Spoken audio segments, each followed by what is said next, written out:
ng maligamgam or hindi mainit, naiinis tayo. Hindi nakakatuwid. Gusto mong ibato. Di ko ba? May wag na nga lang. Di ba? Kapag po tayo gumagamit ay isang bagay na dapat ay mainit, ayaw natin na ito'y medyo-medyo. Gusto natin siya ay red hot. Siya ay mainit na mainit upang mas magamit ng matuwid sa Diyos.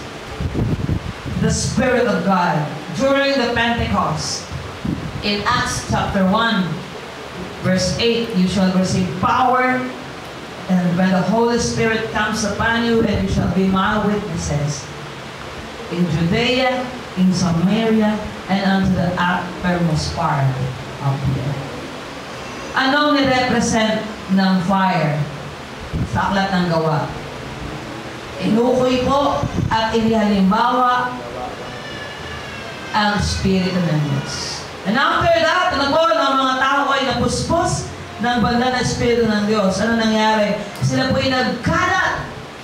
Sila po ay nangalat. Sila ay humayong. Sila po ay nag-preach ng gospel sa harap ng Sanhedrin, sa loob ng synagogue, ano po, sa harap ng mga skriba at ng mga Pariseo. Sila po ay walang takot na inihayag nila ang salita ng Diyos. So the fire of God represent the Spirit of God during those times. So if we until now, sabi ng preaching ni Pastor Leo kagabi, lagi daw tayo nakaupo and we are so comfortable. Ano po, ano sabi doon? If we until now we're not sharing the gospel of Christ, there is a problem. If we until now ay so comfortable without having anyone na nasa-share ng salita ng Diyos, there is a problem. There is no fire. And it needs the fire of God to be ignited in our life. Are you there? Are you there? Are you Moses? Are you Elisha? Do you have the spirit of Abel? Hindi Abel, ha? Abel. You have the spirit of Elijah? Ano po, Elijah na isang Lord! Wow ba ang apoy ng Diyos?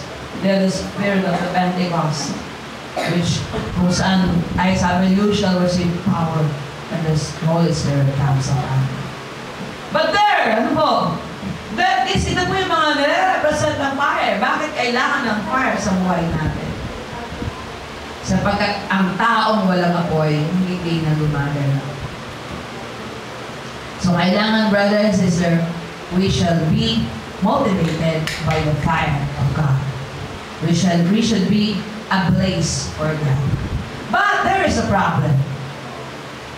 Although nakita na natin na ang lahat ng ito pala ang simbolo ng apoy sa buhay ko. Pero mayroong fire killer. Kung mayroong cockroach killer, mosquito killer, ano pa? Ano po? Meron palang fire extinguisher sa buhay natin. Ano po? Meron palang pamatay apoy. Ano? And we will take, right now, titignan natin kung ito mga pamatay apoy na ito ay nasa buhay ko. Baka kaya ko ngayon, pwede na gawin lagyan ng gatas, lagyan ng sago, at gulaman, at ako'y isa ng masarap na halo-halo. Pwede na akong mais kung yelo, pwede na akong halo-halo sa chowking, buong-buo na sa panlalamig. Sapagkat ang mga bagay na ito ay nasa akin pa lang lahat. Are you ready? Walang pipikit. Okay, magpapasya ng spiritual ngayon. Walang pipikit. Mulat lahat. Ano? Sabi, that our eyes may see. Ano? Tingnan natin. One down. Amen, no? These are the things that block the fire. Meron palang fire blocker. Gusto nang ibaba ng Diyos yung apoy. Ano? I-touch ka na niya. Kaya lang, mayroong fire blocker. Mayroong naka-block. Hindi siya makadaan. Merong fire extinguisher. Ano po? Merong pipigil sa fire. Ano po? Sa puso ba na natin, merong fireproof. Hindi tayo talaga kakablan. Bakit? Sapagkat hindi talaga pwedeng tablan ng apoy kapag may ganitong muri sa ating puso. The presence of God to surround us.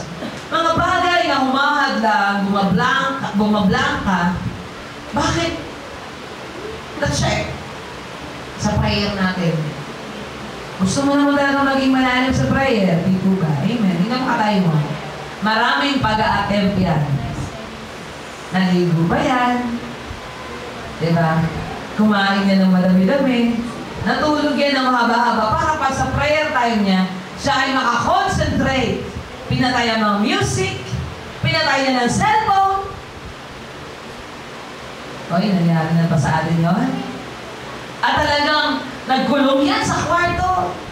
Sinarahan ng mga bintana. Pero nakakalungkot, many times, we failed.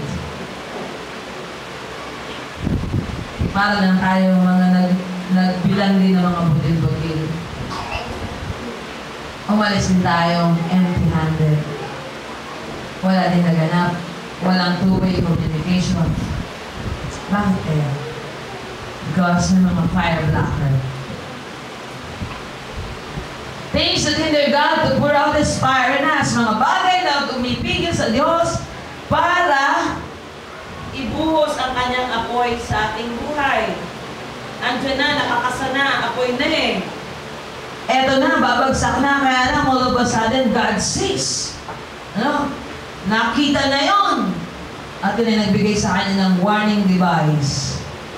Umilaw ang mga bombilya at inurong ang apoy na sana magsusustain sa ating mga buhay pananampalataya. That's weird.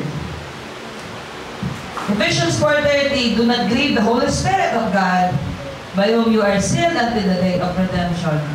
Huwag daw natin pighatiin ang banal na Espiritu ng Diyos na siyang nag-send sa atin hanggang sa araw ng pagtubos. Sa ibang salin, and do not make God's Holy Spirit sad. Huwag mo raw palulungkotin ang banal na Espiritu sapagkat ito ang tatak ng pag-aalig sa iyo ng Panginoon. This is a guarantee that the day will come when God will set you free. Ang banal na Espiritu, ang isang garantiya na pagdating ng Panginoon, pagdating ng araw na yon, ang Diyos ay palalayain ka. Sa mababaw na salin po, Ephesians 4:30, huwag nating palulungkotin ang banal na Espiritu.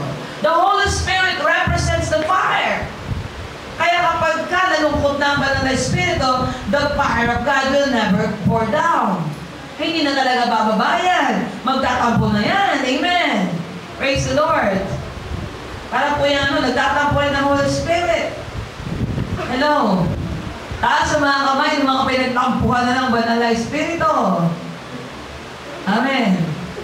Di ba parang kahit ano ngayon, kahit ang pinto mo, katukin mo ng katukin, kahit yung unan, sira-sira na, kahit yung kama, butas na yung phone, nung kaluluhod, kasusuntok, pero wala na eh.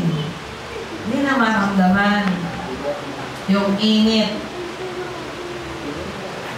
Maybe this is the reason. Sa Tagalog po, ayan na.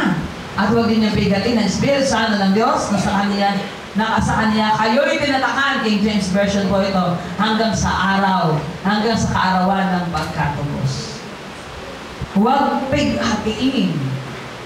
Don't make Him sad. Do not quench the Holy Spirit. Ito po ang mga pampighati ng banal na Espiritu. Ito po yung mga fire blocker. Ito yung fire extinguisher. Ito yung panghadlang para maramdaman natin bakit tayo ngayon walang fire or kung mayroon may ano tawag po doon? Andap-andap. Hindi tayo makaluto kahit isang tuyo sapagkat ang ating apoy ay aandap-andap. Sa ilawan man na aandap-andap, anong ginagawa natin? Tinutuluyan na natin. Amen. Di ba? Yung sa mobile, kukutik-kutik, tapos hindi naman Christmas tree, hindi naman Christmas light. May pagkakataon na talaga maganda kung kukutik-kutik sa pag-araw ng Pasko, Christmas light. Pero kapag talagang ang service mo ay mag-stay ang light, magbigay ng light, magbigay ka ng light.